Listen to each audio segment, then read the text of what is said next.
네, 안녕하세요. 지난 시간에 이어서 기름에 대해서 조금 더 자세히 얘기를 해보도록 하겠습니다.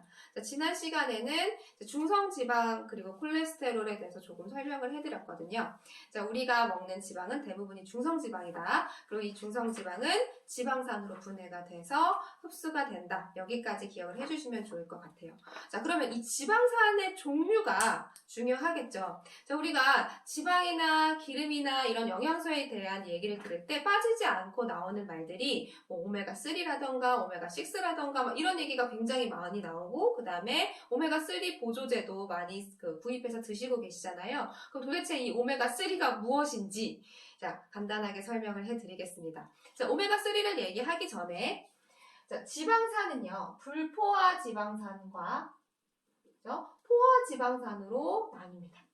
그죠? 이거는 들어보셨죠? 불포화 지방산과 포화 지방산. 그러면 도대체 뭐가 포화가 됐다는 뜻이고 뭐가 불포화가 됐다는 뜻인지 그걸 좀 정리를 해봐야겠죠? 자, 지난 시간에 잠깐 얘기를 했는데 지방산이라는 애는 탄소라는 원소들이 차곡차곡 쭉 사슬 모양으로 이렇게 쌓여 있는 것을 지방산이라고 얘기를 했어요.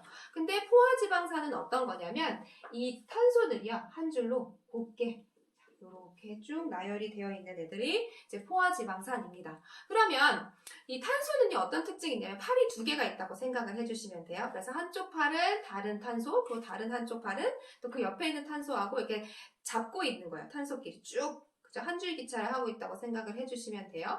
근데 불포화지방산은 뭐냐면 탄소들이 얘도 마찬가지예요. 쭉 이렇게 일렬로 있는데 중간에 두 손으로 이렇게 잡고 있는 탄소가 하나가 더 있는 거예요. 중간중간에. 그래서 이런 부분을 뭐라고 얘기하냐면 불포화가 된 부분인 거죠.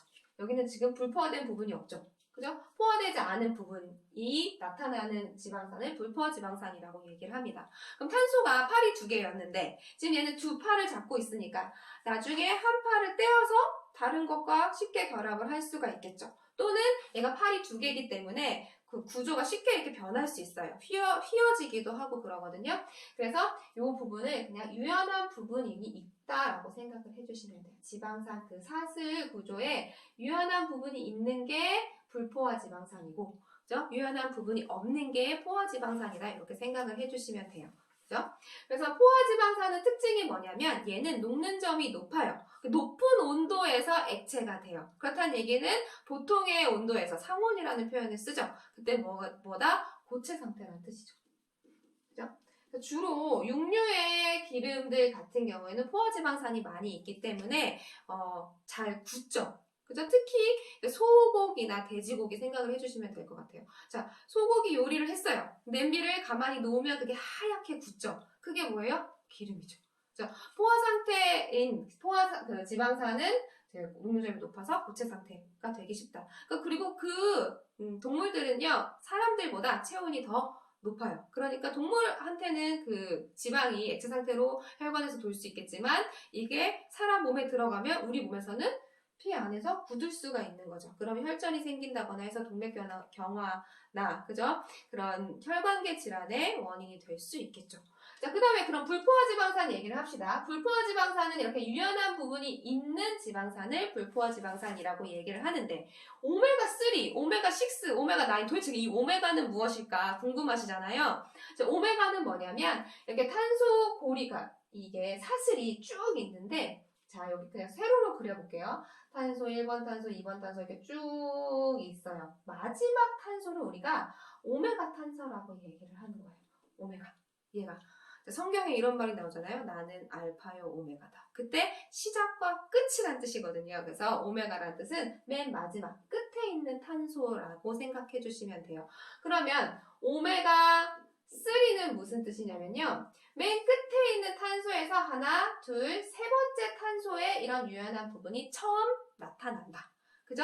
오메가6는 맨 끝에 있는 탄소에서부터 하나, 둘, 셋, 넷, 다섯, 여섯 번째 탄소에 유연한 부분이 처음 나타난다. 그죠? 이런 뜻이에요. 뭐, 오메가9도 마찬가지겠죠? 아홉 번째 탄소에서 유연한 부분이 나타난다.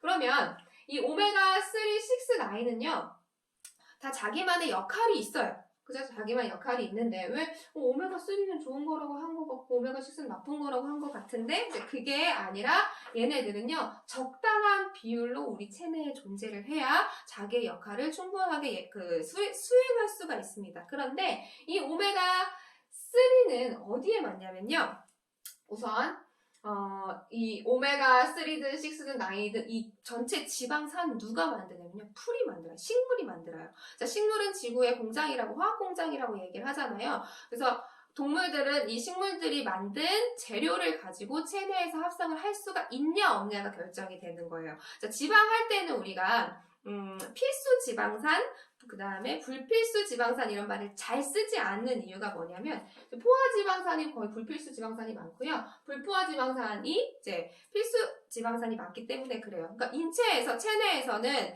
합성이 잘 안 되기 때문에 음식물로 먹어줘야 된다라고 생각해 주시면 돼요. 그죠? 근데 어쨌든 그 식물이 만든 재료를 가지고 우리가 오메가3도 만들고 6도 만들고 9도 만들어요. 그런데 그 식물이 오메가3를 만들었어. 예를 들어서 뭐가 있냐면요, 알파 리놀렌산이라는 그 지방산이 있어요. 얘는 오메가3 지방산이고 식물이 만든 지방산입니다. 그죠? 자, 그 다음에 감마 리놀렌산, 이거는 감마 GLA라고 하죠. 얘는 그 식물이 만드는 오메가6 지방산이에요. 그죠? 다 들어보셨죠? 그리고 그 다음에 올레인산 같은 경우에는 이제 그 올리브유에 많이 들어있는 기름이거든요. 걔는 그 오메가9 그 지방산이 되겠죠. 이런 것들을 다 뭐냐면 식물이 만들어요. 그러면 우리가 혹은 초식 동물이 풀을 뜯어 먹습니다. 그래서 이 알파 리놀렌산을 재료로 뭐도 만드냐면 우리가 EPA라던가, 그죠? DHA라던가, 아는 거 나왔죠? 그죠? DHA, 이거는 다들 알더라고요. 그죠? 아인슈타인 우유에 들어있으니까. 이런 것들을 누가 합성한다? 얘네들은 동물이 합성을 합니다. 그러니까 식물이 만드는 재료를 가지고 동물 내에서 합성을 하는 거예요. 자, 그 다음에 오메가6도 마찬가지인데, 오메가6에 아라키돈산이라는 지방산이 있어요. 이것도 동물이 합성을 한 그 지방산이 됩니다. 자, 이런 여러 가지 지방산들이 종류가 많이 있겠죠. 검색해 보시면 되고 그걸 다 하나하나 알 필요는 없습니다. 자, 근데 식물을 재료로 EPA, DHA 이 동물에 의해서 이거를 합성을 한다고 했는데 인간은 얘를 합성을 못해요. 인간은 EPA와 DHA 이런 그 사슬이 긴 그 지방산을 합성을 하지 못하기 때문에 우리는 이것도 먹어줘야 됩니다. 동물성 식품으로. 그죠? 그래야지. 자, EPA는 주로 어떤 역할을 하냐면요, 혈행 개선을 한다라고 얘기를 하잖아요. 그래서 혈액 내에 혈전 같은 게 있으면 걔를 녹이는 역할을 해요.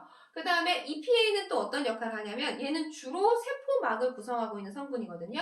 자, EPA하고 DHA가요, 이 탄소가 그 제일 긴 지방산 1번, 2번이에요. 그래서, 이 DHA가 제일 기거든요. 1번이에요. 탄소가 22개, 그러니까 22개로 이루어져 있고, 그 다음에 이런 유연한 부분이, 불포화된 부분이 6개나 있어요. 그리고 EPA는 두 번째로 긴 지방산인데, 얘는 탄소가 20개나 있고, 그리고 그 유연한 부분이 5개가 있습니다. 그러니까 유연한 부분이 많으면 어떤 좋은 점이 있냐면요, 걔가 여기 이 유연한 부분에서 꺾이는 거예요. 꺾여서 이렇게 일자로만 차곡차곡 되는 게 아니라 중간에 꺾인 부분이 있기 때문에 세포막이 이런 DHA로 구성이 되어 있는 경우에는 물질이 이동하기 쉬워지겠죠. 어쨌든 세포 밖에 있는 물질이 그 세포 안으로 들어올 때 세포막의 변형이 일어나서 걔를 데리고 들어와야 되거든요. 근데 데리고 들어올 때 구조가 유연한 부분이 많으면 많을수록 훨씬 빠르게 세포의 물질 교환이 일어나게 되겠죠. 그죠? 자, 그 다음에 이제 오메가6 같은 경우에 얘네들보다 좀 짧아요. 그죠? 유연하지 않죠. 근데 우리 몸은요, 어떤 지방이 들어왔을 때, 얘는 오메가3구나. 그러면 얘는 뇌로 집어넣어줘야지. 얘는 오메가6구나. 그러니까 조금, 다른 세포, 뭐 지방세포 이런 데 집어넣어줘야지. 이런 게 아니에요. 그냥 오메가3가 들어오면 들어오는 대로, 6가 들어오면 들어오는 대로, 그게 전부 그냥 차곡차곡 그 순서대로 세포를 구성하게 되거든요. 그럼 어떤 사람들은 오메가3가 아니라 좀 경직된 오메가6를 더 많이 먹었어. 그러면 어떻게 돼요? 그 세포막이 굳어서, 굳는다고 표현을 해요. 그러니까 실제로 굳는 건 아니지만 굳어서 물질 교환이 빠르게 일어나지 않아요. 그럼 어떻게 될 수도 있어요? 세포막 안으로 포도당이 잘 들어와야 되는데, 원활히 들어야 되는데 그게 안 돼요. 그러면 어떻게 돼요? 당뇨가 올 수도 있겠죠. 그죠? 당뇨, 인슐린 저항성이 생긴다라는 표현을 씁니다. 인슐린이 포도당을 데리고 이제 세포막 안으로 집어넣어준 역할을 하는데 세포가 문을 안 열어줘.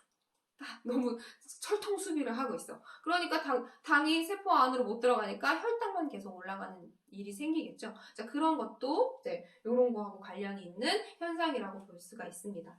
자, 그러면 오메가3 식물이 만드는 오메가3, 오메가6는요 식물이 얘네를 만든다고 했잖아요. 그럼 얘를 하나하나 조금 정리를 해볼게요. 오메가3는요 얘는 대사용이라고 생각해 주시면 돼요. 대사용.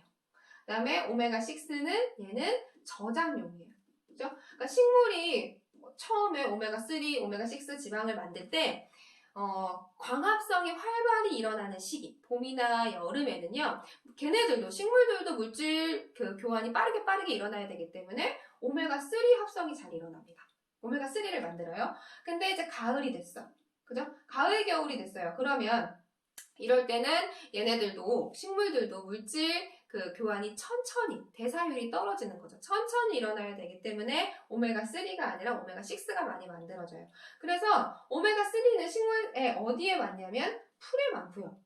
그 다음에 오메가6는 식물의 알곡, 씨앗에 많아요. 씨앗. 그래서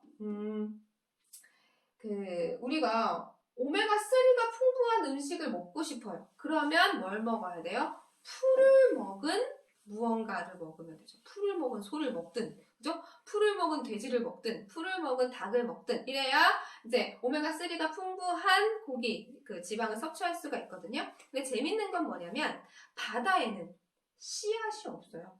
왜냐면 꽃이 안 피잖아요. 그죠? 바다에 있는 식물성 플랑크톤은 뭐만 만들어요? 오메가3만 만들어요. 걔는 그냥 다 풀이나 마찬가지니까. 광합성만 하니까. 그죠? 그래서 주로 EPA라던가 DHA라던가 이런 거 뭐 많이 먹으라고 그래요? 등푸른 생선 많이 먹으라고 하잖아요. 그죠? 그러니까 이런 애들은 물고기 기름, 어유라고 표현을 하더라고요. 물고기 기름에 오메가3가 많이 포함되어 있습니다. 그게 왜 그렇다고요? 씨앗을 안 만드니까. 그죠? 그러면 우리가 이제 오메가3, 오메가6 이 비율이요. 보통 1대1이 가장 베스트예요. 퍼펙트한 비율이 오메가3 1이면 오메가6가 1이 있어야 우리 몸이 정말 잘 원활하게 대사가 잘 일어나는데, 자, 그렇게까지 힘들대요. 그죠? 그리고 우리는 이미 만 년 전에 농사를 지어서 알곡을 먹기 시작했기 때문에 그게 너무 힘들어서 1대4 정도로 맞춰주면 우리가 베스트 컨디션이다라고 얘기를 합니다. 근데 실제로 이제 모발이나 이런 걸 뽑아서 검사를 해보게 되면 진짜 심각한 상황에서는 오메가6가 100, 3가 1. 그죠? 근데 보통 평균적으로 한 20대 1 정도가 된대요. 그러면 이렇게 오메가3와 6의 불균형이 일어나게 되면요. 이 아라키돈산은 적당히 있을 때는 우리 몸의 면역 반응에 관여를 합니다. 근데 얘가 6가 3보다 너무 많아. 너무 많으면 염증이 과도해져요. 염증이 혈관 내에서 과도해지면 걔네들이 피떡이 되죠. 그게 혈전이 되는 거거든요. 그러면 혈관을 막아요. 그냥 혈관만 동맥경화고 그런 거, 그죠? 그런 뇌졸중이나 아니면 심근경색이나 이런 것들이 생길 확률이 높겠죠. 그래서 그런 위험이 있는 분들한테는 EPA를 많이 먹어라 라고 얘기를 하죠. 걔네들이 이런 혈전을 청소해주는 역할을 하니까요. 자, 그러면 어떤 기름을 먹어야 될까요? 우선 모든 문명권에는요, 자기 문명권에 맞는 오메가3 기름들이 있습니다. 특히 이제 우리나라 같은 경우에는 들기름이죠. 들기름이 뭐예요? 오메가3가 풍부해요. 참기름은 오메가6가 많아요. 그리고 이제 아마씨유라던가 그 다음에 치아씨드 그런 유 같은 경우에도 오메가3가 풍부한 애들이 됩니다. 근데 더 좋은, 아까 얘기했잖아, EPA나 DHA, 우리 애기가 머리가 좋아졌으면 좋겠어. 제가 임신을 했는데 지금 했다는 건 아니고, 그죠? 임신을 했는데 우리 아이가 머리가 똑똑한 아이가 태어났으면 좋겠어요. 그러면 이 DHA를 많이 먹으면 좋잖아요. 근데 이 DHA는 식물에는, 들기름에는 없는 거예요. 그래서 뭘 먹어줘야 되냐? 물고기 기름을 먹어줘야 되는데, 자, 어떤 물고기를 먹어줘야 될까요? 자, 우선은 기름 생각을 잘 해보세요. 불포화 지방산은 포화 지방산보다 이제 유연한 부분이 많기 때문에 액체 상태입니다. 주로. 근데 얘가 온도가 낮을수록, 그 다음에 압력이 높을수록 액체가 고체가 돼요. 그죠? 그러면 이 물고기를 먹고 싶은데 어떤 물고기를 먹으면 되냐면요. 찬 바다에. 그죠? 그리고 차고 깊은 바다에 사는 물고기를 먹어주면 가장 불포화된 부분이 많은 기름을 섭취할 수가 있겠죠. 그죠? 그리고 이 불포화된 부분이 많다라는 건요, 얘가 쉽게 뭐가 된다? 산화가 된다는 뜻이에요. 그래서 들기름 어디에 보관하라고 해요? 냉장고나 아니면 시원한 데, 가장 열원에서 멀리 떨어져 있는 부분에 보관을 하라고 하잖아요. 왜냐면 산화되니까. 그죠? 마찬가지예요. 차고 깊은 바다에서 아주 양질의 오메가3를 채취를 했어요. 근데 걔를 어디에 보관해요? 햇빛에. 그죠? 투명한 통에 담아서. 그죠? 다 보이게. 이렇게 보관하면 어떻게 된다? 우리는 산화된 기름을 먹는 겁니다.